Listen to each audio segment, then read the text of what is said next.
I've always believed that being a good person is like planting seeds in a garden. You water them, nurture them, and hope they bloom. But I learned the hard way that kindness doesn't always come back the way we expect. When I started helping my son and daughter-in-law, I did it naturally without expecting anything in return, as if it were something obvious among family. It was my way of showing love without realizing that, little by little, it was becoming an expectation for them. I remember the first time I realized something was wrong. They began to take my presence, my support, and my patience for granted as if they were owed without any acknowledgement. The feeling is strange, as if my affection had turned into an invisible obligation. Something no one really talks about, but it happens more than we think, and it leaves us vulnerable when we least expect it. To deal with it, I learned that you have to pay attention to the signs. For example, when someone only comes to you in times of need without caring about your well-being, it's time to rethink boundaries. That doesn't mean stopping being kind, but understanding that true kindness also knows how to protect itself. I began making small changes, showing that my time and energy also have value. And the curious thing is, this lesson isn't just about others. It's about myself. I discovered that it's possible to be generous and loving without letting my kindness be used against me. I started investing in myself, in my own interests, and realized that caring for those I love also means knowing when to say no. And it was precisely this awareness that prepared me for the challenges that were about to come. Before we continue, leave a comment letting me know where you're watching from and subscribe to the channel Vintage Revenge Stories. We're building a community of incredible women who know that our best chapters can happen at any age. Now back to the story. When I accepted Matilda's invitation to dinner, I thought it would just be another gesture of courtesy, a simple act of family politeness. But the evening took a turn I could never have imagined. With every sarcastic comment and disdainful glance, I realized that my presence wasn't meant to be valued. It was meant to be diminished. It's strange how seemingly simple situations can reveal so much about the dynamics of those around us. In that moment, I placed my best piece of meat on the dog's plate. It may seem insignificant, but for me it was an act of quiet resistance. A small gesture, but full of meaning. I was refusing to accept humiliation without a reaction. And, strangely enough, it was this discreet action that gave me clarity about what I truly deserved and where I was putting my energy. I learned that strength doesn't always have to be loud. We can find power in subtle gestures, in small acts that say no without shouting. It's something I applied in other situations. When someone tries to belittle me, instead of confronting them explosively, I choose actions that show my worth without lowering myself. This strategy gave me the confidence to face even tougher moments that were yet to come. And the most important lesson from that episode was realizing that my choices reflect my dignity. Putting a piece of meat on the dog's plate wasn't just about food. It was about reaffirming my self-respect, reminding myself that I have a voice and the power to make decisions, even when everyone else tries to erase me. And it was this clarity that began transforming the way I dealt with my family, and with myself. The next day, I felt the need to regain control of my life, starting with my finances. I canceled automatic transfers to Oliver's account, something that seemed small but carried enormous weight in autonomy. For the first time, I realized that my financial freedom didn't just depend on how much I had, but on how I decided to use what was mine. It was a small step but essential to reconnect with my own power. I scheduled a review of my will, something that once felt distant or even uncomfortable. But I realized that making clear decisions about my assets was a way to protect myself, and also to show that my care had limits. The help we offer cannot become an invitation for abuse, and learning this is liberating. I understood the difference between generosity and permissiveness. This process made me reflect on other areas of life. I realized that often we give in just to avoid conflict or feelings of guilt, but that only leaves us vulnerable. I started applying the same logic to relationships and personal choices. Helping is noble, but setting boundaries is essential. This awareness opened the door for more conscious decisions without fear or anxiety. What was most interesting was that, as I established these boundaries, I felt an unprecedented clarity about my priorities. Every financial action I took wasn't just about money, it was about affirming my value and autonomy. And this feeling of power and freedom prepared me to face new challenges, more securely and confidently. When Matilda noticed my changes, she tried to manipulate and pressure me in every possible way. Subtle comments, judgmental looks, and attempts to make me feel guilty came at every encounter. But curiously, each attempt at control only reinforced my determination. I began to realize that others' criticism didn't need to define me, and that I could maintain my stance with calm and firmness. Meanwhile, family members gossiped and questioned my decisions as if it were a spectacle. At first, I admit I felt a twinge of discomfort, but I soon realized that their opinions reflected their own insecurities, not my reality. Every whisper about my choices reminded me that I was on the right path, drawing boundaries I should have set a long time ago. I learned that establishing clear boundaries is a powerful act of self-care. Saying no when necessary gave me a peace I hadn't felt in decades. It's curious how inner freedom emerges precisely when we stop bending to the expectations of others. Small actions like refusing unfair requests or deciding my own destiny began transforming my daily life and my mindset. And the most revealing part of this process was realizing that my freedom didn't depend on anyone's approval. The more they tried to control or criticize me, the more I felt ownership over my choices.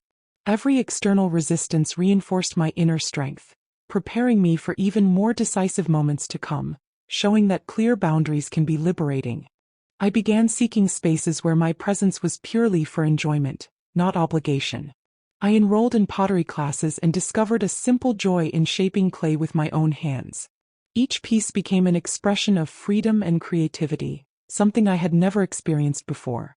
Feeling that I could create without judgment brought me a long-forgotten happiness. Additionally, I started volunteering in the community garden. Planting flowers and tending to the vegetable patches connected me to something bigger, showing me that small actions can have a real impact.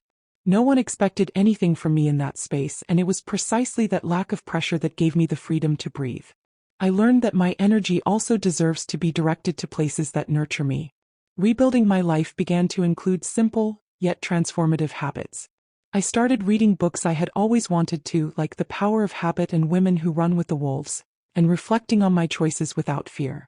Discovering hobbies and activities that belonged solely to me was liberating, and each small achievement reinforced my autonomy and self-esteem. The most surprising realization was how the time I devoted to myself began to resonate in other areas of my life.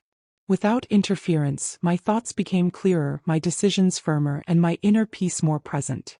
And it was in this silence and space I had created that I realized I was finally ready to live on my own terms, without relying on anyone's approval. When I decided to create a protected fund for my granddaughter Charlotte, I felt like I was planting more than financial resources. I was sowing security and recognition for someone who truly deserved it. Every detail of that preparation was thought out so that she could grow with opportunities, but also with awareness and responsibility. It was an act of silent love, made with intention and care. Seeing Charlotte take on responsibilities, manage what had been planned, and demonstrate maturity filled me with an emotion that words could barely contain. I realized that my legacy wasn't just in what I left materially, but in her ability to value and care for what is truly precious. It's remarkable how strategic decisions can strengthen bonds and build trust across generations. This experience also made me reflect on the importance of prioritizing those who genuinely value you. Not every effort needs to be shared with those who don't recognize your worth, and learning to choose wisely who deserves our emotional or financial investment is liberating. I apply this principle across all areas of life, from family relationships to friendships. And the most revealing part was realizing that, by focusing my energy on those who truly matter, I wasn't just protecting Charlotte's future. I was also safeguarding my own well-being. This clarity reinforced my understanding of boundaries, conscious choices, and the importance of investing in those who reciprocate. It was precisely this awareness that prepared me for even bigger decisions to come. When Oliver approached me to talk about reconciliation, I felt a mixture of caution and hope. I knew that if I agreed, I would need to make it clear that our relationship could only exist within new parameters: respect and honesty without financial or emotional manipulation. This time there would be no room for hidden games or silent pressures. It had to be a clean reunion, or it wasn't worth pursuing. I chose a neutral setting for our conversation, away from memories and triggers of the past. It was like creating a new ground where we could plant something different, without the weeds that had previously suffocated our connection. There, face to face, I realized that the silence between us was no longer a wall, but a bridge waiting to be built. During the dialogue, I maintained firmness and calm. I used clear examples to show where excesses had occurred and how they could be avoided in the future. I reminded him of moments when respect had been tested and explained why it could no longer happen.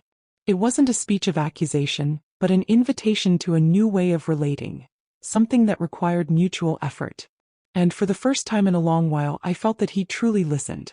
Not with that rushed attention of someone waiting for their turn to speak, but with genuine focus.